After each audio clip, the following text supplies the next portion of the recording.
بسم اللہ الرحمن الرحیم۔ لائف لائٹ میں خوش آمدید۔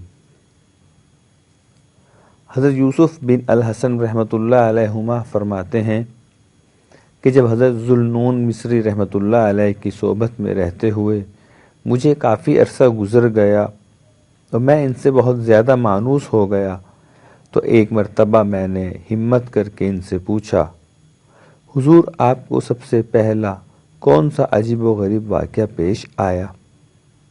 یہ سن کر آپ رحمۃ اللہ علیہ نے جواب دیا، میں ایام جوانی میں خوب لہو و لعب کی محفلوں میں مگن رہتا تھا اور دنیا کی رنگینیوں نے میری آنکھوں پر غفلت کا پردہ ڈال رکھا تھا۔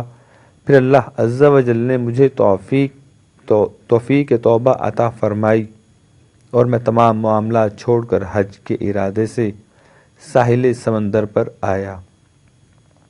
وہاں میں نے ایک بحری جہاز پایا جس میں مصری تاجر سوار تھے، میں بھی ان میں جا ملا۔ اس جہاز میں ہمارے ساتھ حسین و جمیل نوجوان بھی تھا جس کی پیشانی سے سجدوں کا نور جھلک رہا تھا اور اس کے منور چہرے نے گویا ساری فضا کو نور بار کیا ہوا تھا۔ جب ہمارا جہاز کافی فاصلہ طے کر چکا اور وسط سمندر میں آ گیا تو جہاز کے مالک کی رقم سے بھری تھیلی گم ہو گئی۔ اس نے پوچھ گچھ کی لیکن تھیلی نہ ملی، لہذا اس نے سب سواروں کو جمع کیا اور سب کی تلاشی لینا شروع کر دی، لیکن تھیلی کسی کے پاس بھی نہ ملی۔ بالآخر جب تلاشی لینے والا اس نوجوان کے پاس آیا تو اس نوجوان نے اچانک جہاز سے سمندر میں چھلانگ لگا دی۔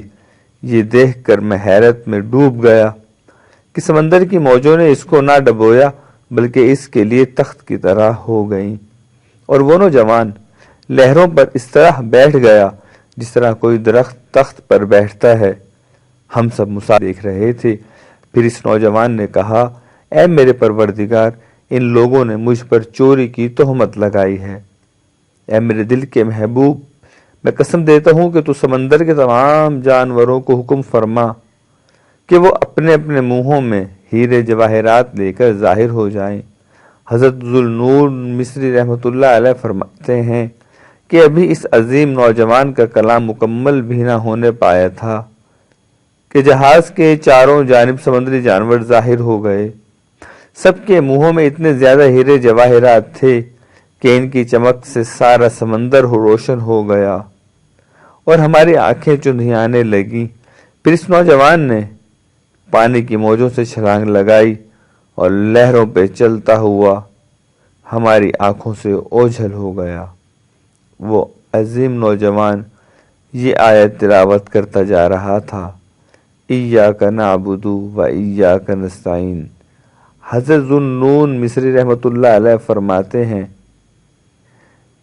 یہی وہ پہلا واقعہ ہے جس کی وجہ سے مجھے سیر و سیاحت کا شوق ہوا، کیونکہ سیر و سیاحت میں اکثر اولیاء کرام رحمہم اللہ المبین سے ملاقات ہوتی ہے اور حضور نبی کریم صلی اللہ علیہ وآلہ وسلم کا فرمان عظیم ہے، میری امت میں ہمیشہ 30 مرد ایسے رہیں گے جن کے دل حضرت ابراہیم خلیل اللہ علیہ السلام کے دل پر ہوں گے۔